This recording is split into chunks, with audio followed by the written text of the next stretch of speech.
This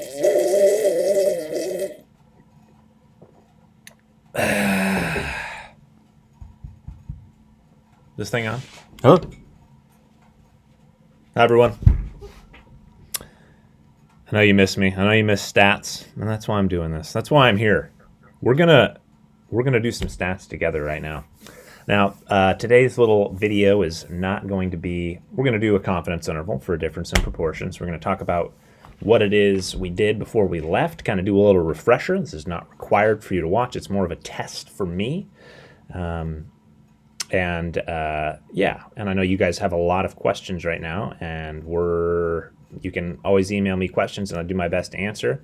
But to get up-to-date information relevant to AP Stats and the test, please visit this website here, collegeboard.org.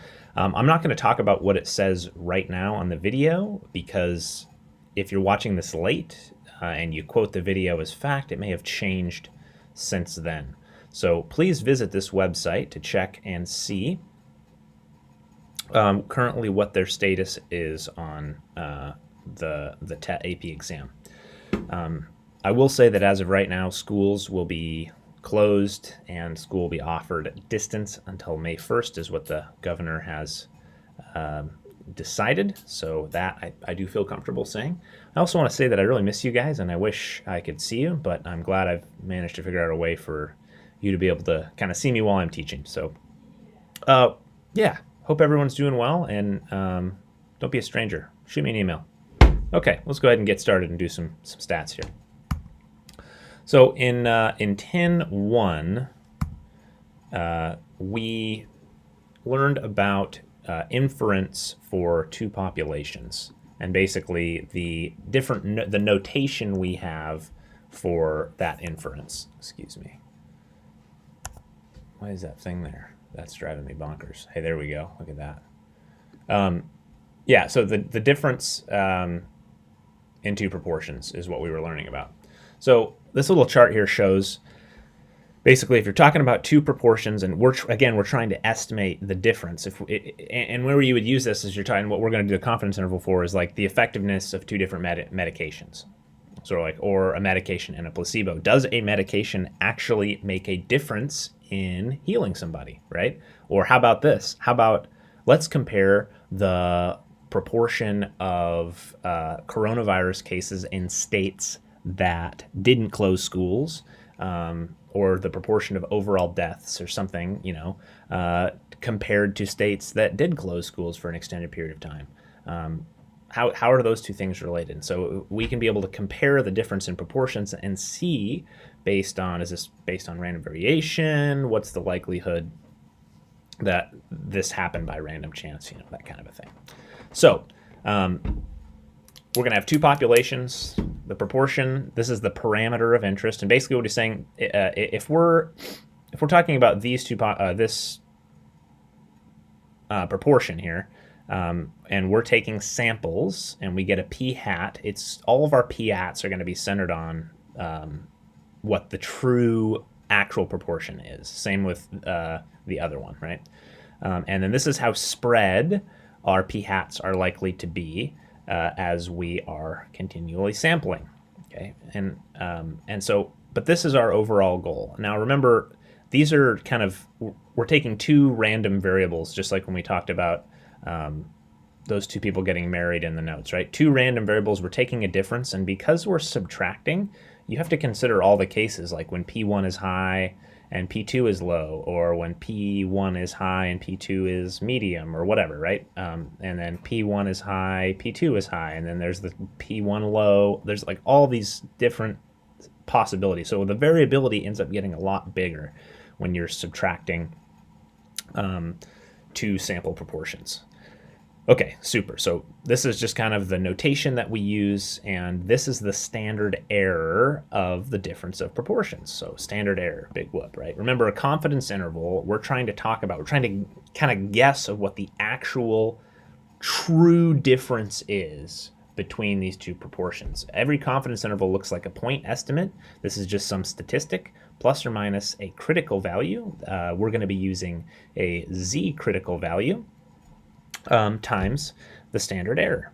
And the standard error is that thing that we just saw. It's this thing if you're talking about a difference in proportions, and it's this thing if you're just talking about estimating or finding a confidence interval for one proportion.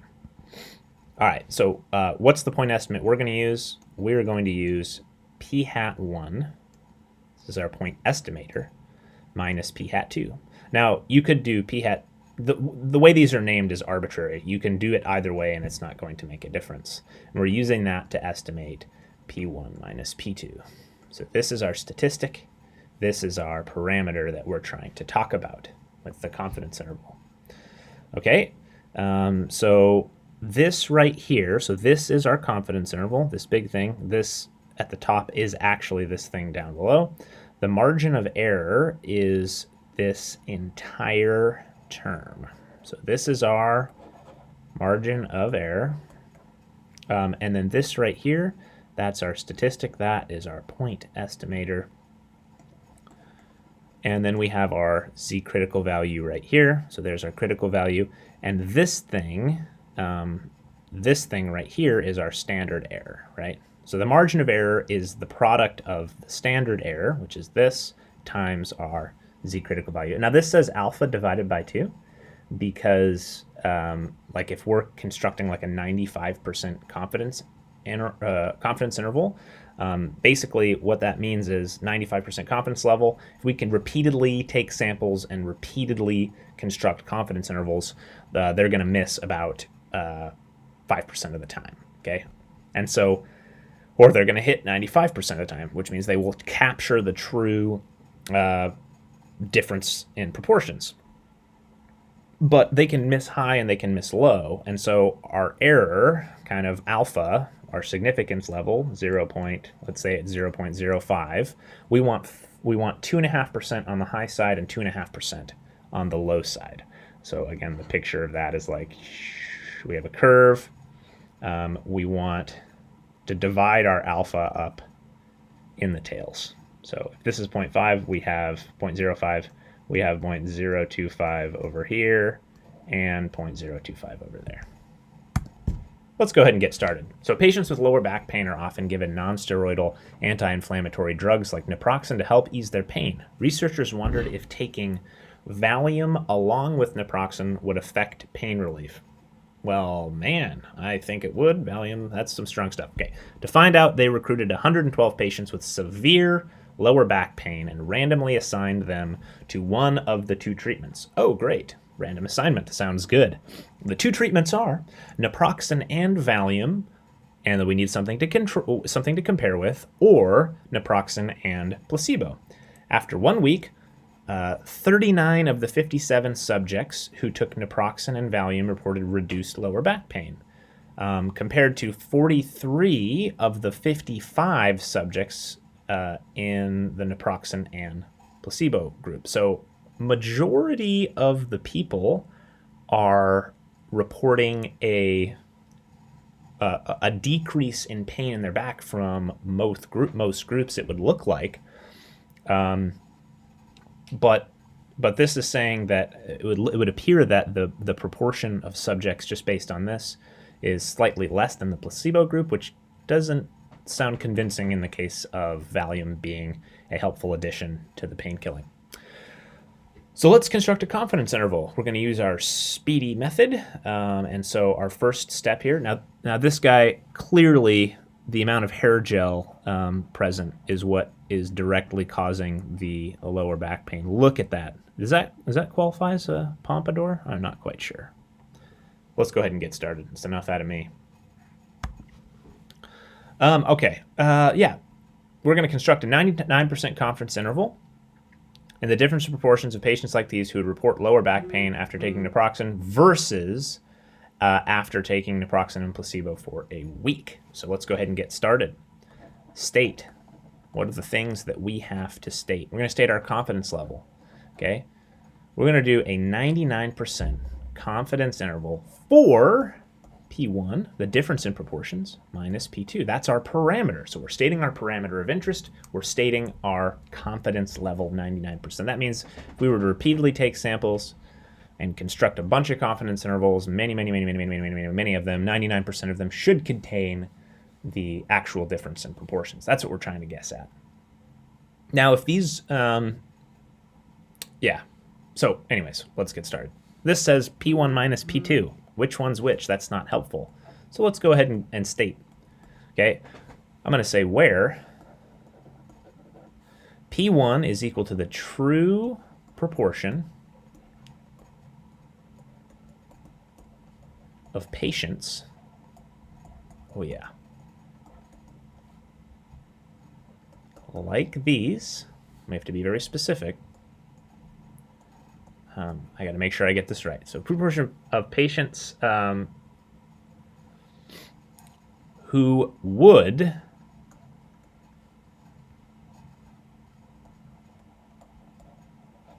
report reduced lower back pain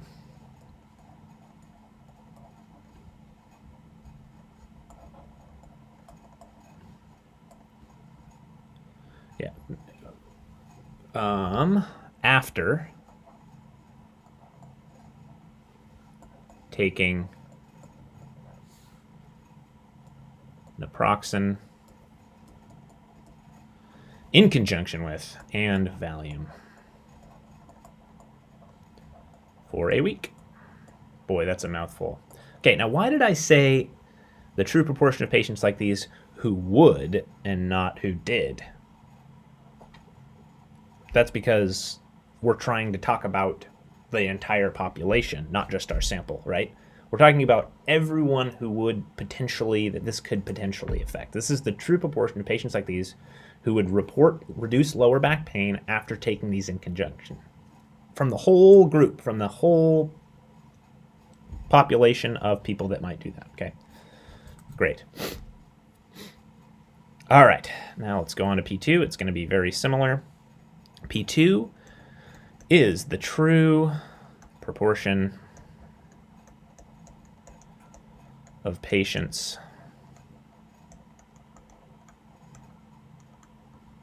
like these who would report lower or reduced, I'll just keep it the same, lower back pain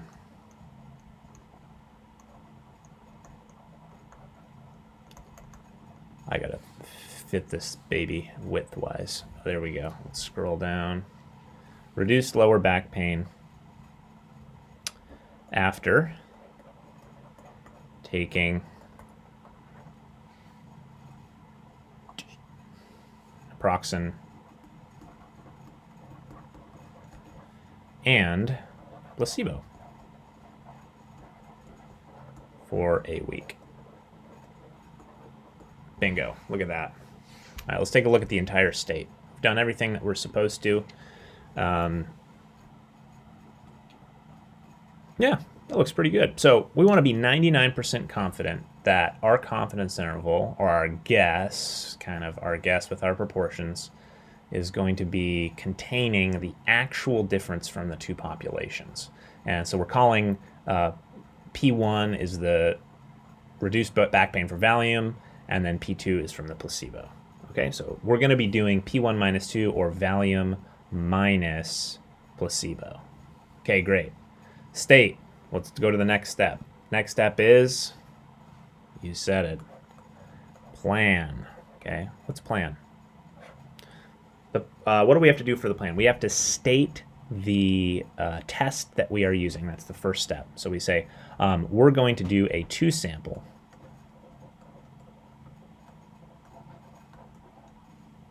Or sorry, two-sample, yeah.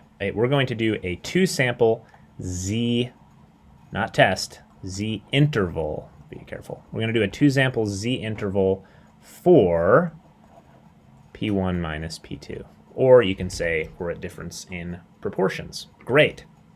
So what do we have to do to be able to check these conditions? Well, we have all the conditions that we normally would check. Randomness. Okay, now randomness had better be stated somewhere in the problem. Let's go back and take a look. To find out. Oh, I think we already talked about it, didn't you? Yeah. So it says to find out patients with severe. To find out, they recruit 112 patients and randomly assigned them to one of the two treatment groups. So basically, the reason that's helpful is because it's randomly placing who's in what group, but it's also randomly distributing those treatments. So that's fantastic. So yeah, and you know, choosing one didn't necessarily affect who was chosen to be in the other group. So it says in the prompt, it says that random. I would quote, if I were on the test, I'd say randomly assigned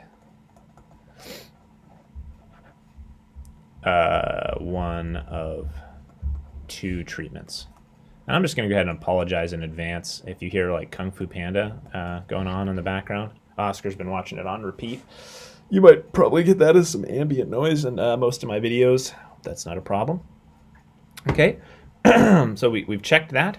The next thing that we need to check is we need to check and make sure that, in this case, that the independence or 10% rule in this case. So let's think about this. The 10% condition basically, are we sampling from less than the actual population size? So is N1 less than or so is it less than 10% of the total population that we're sampling from? And is N2 less than 10% of the population that we are sampling from? And in this case, I think that's very safe to assume, and I think that arguing this is not necessarily too terribly difficult. So basically, let's take a look at N1 and N2. It says that so N1 is Valium, and that is 57. So yeah, there's a lot of people with lower back pain. So I'm just going to say that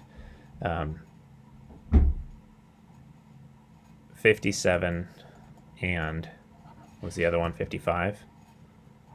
57 and 55 are likely less than 10% of the population from which they were selected.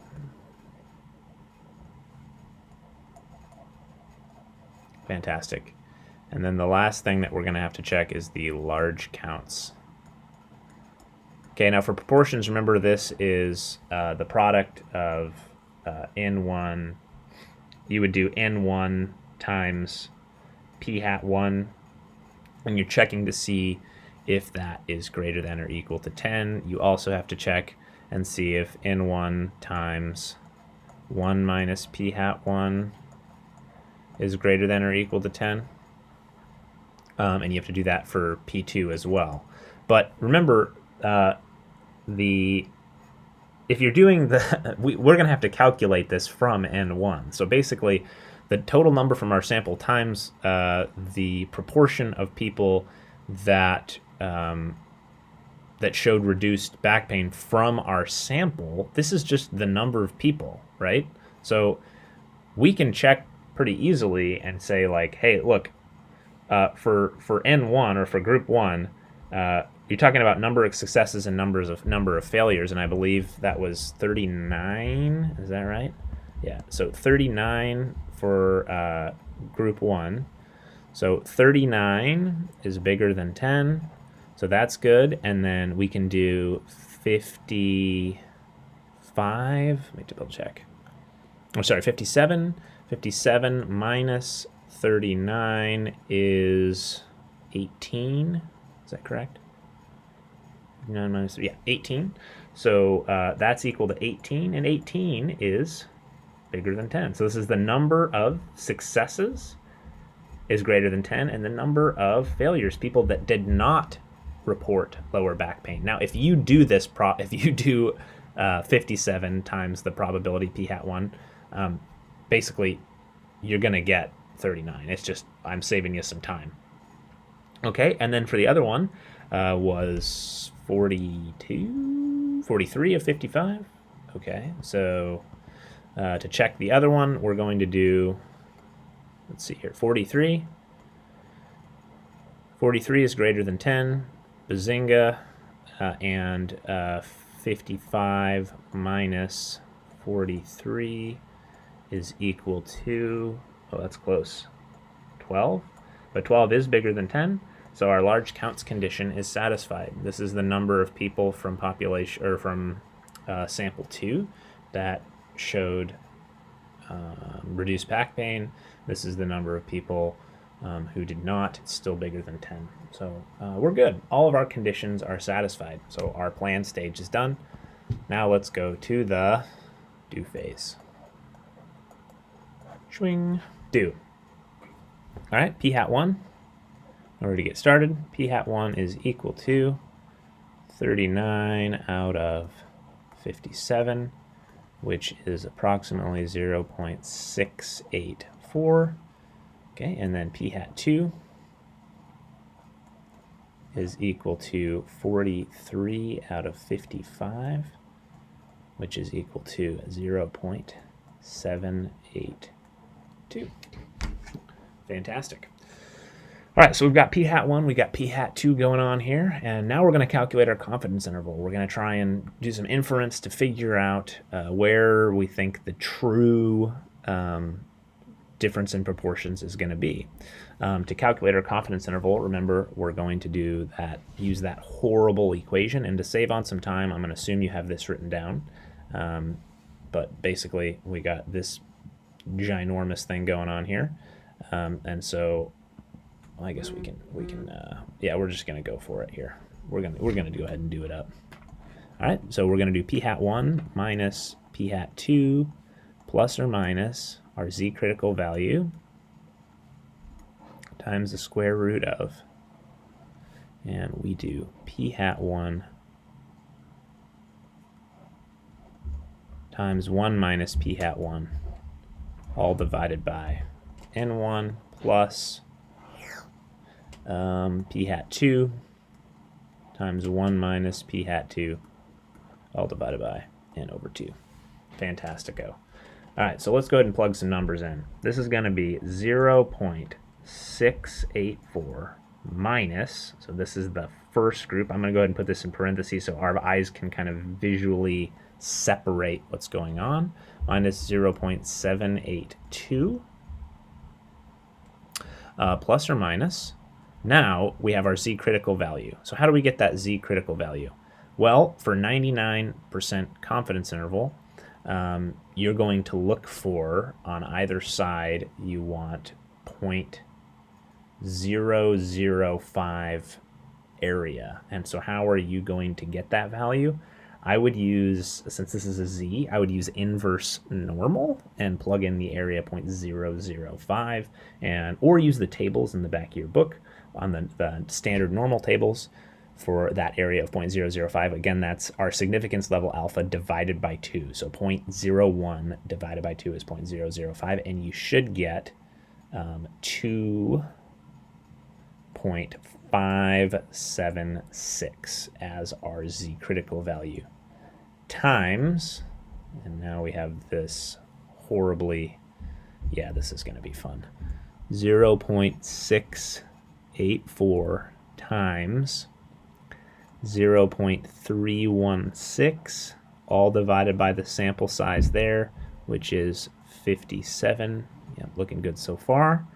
And then over here, you're going to have 0.782 times 1 minus that, which is 0.218. Fantastic. All divided by 55.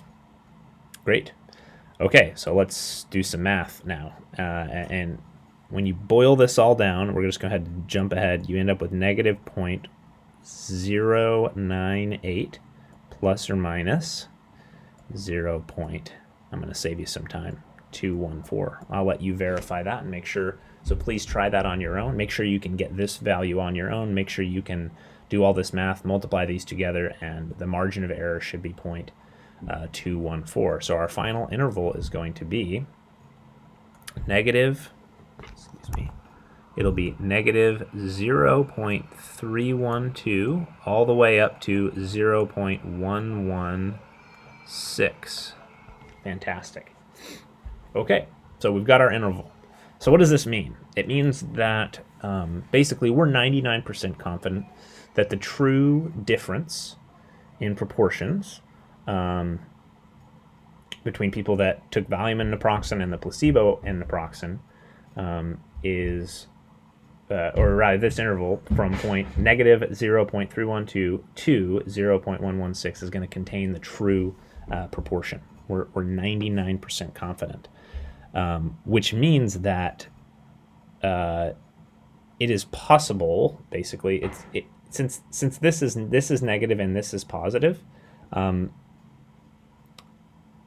it is possible that there is no difference between the two groups based on just random variation, right? It could be that that we got a higher percentage for the placebo group just by random chance, and even though it's slightly off center on 0, it's likely that like 0 is basically not in the center of this group, but it is a plausible value. So it's plausible that that there was no difference in the effect of taking Valium versus the effect of not taking anything but the naproxen. So what's our conclusion? Our conclusion here, so state plan do conclude or state plan do interpret.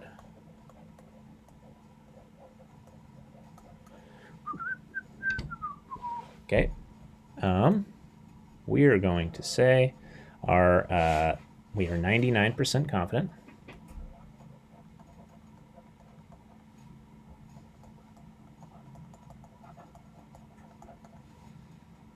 that the interval from negative 0.312 to 0.116 contains the true difference in proportions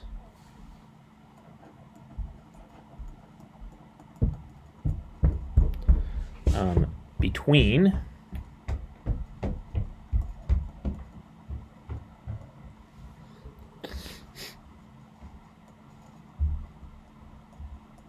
those who would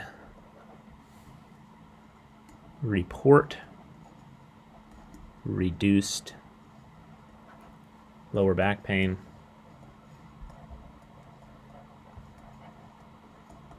so the true difference in proportions between those who would report reduced lower back pain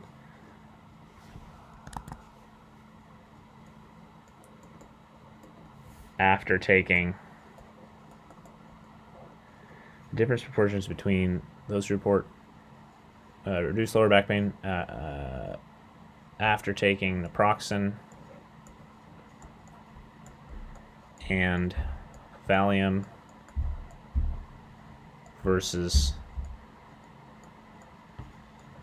naproxen and placebo for a week. Sweet. All right, so last question.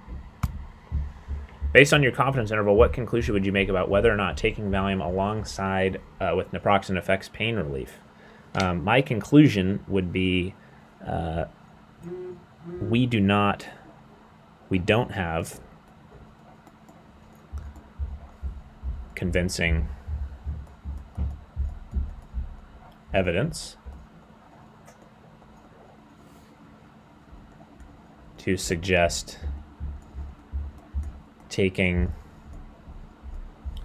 Valium in addition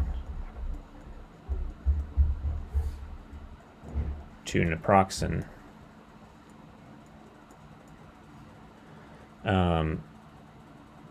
helps to reduce, convincing evidence said that taking Valium in addition to naproxen helps to reduce lower back pain, as 0 is a plausible value in our interval. So because 0 is a plausible value, it's completely reasonable. It's completely reasonable for the difference to be the same based on our sample. We only took one sample, but yeah, it's a completely 0 is a completely reasonable value, and we're 99% confident in that. So basically,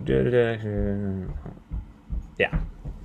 We don't have convincing evidence that the Valium. Valium in addition to naproxen helps reduce lower back pain. Yeah, it's not necessarily making a difference.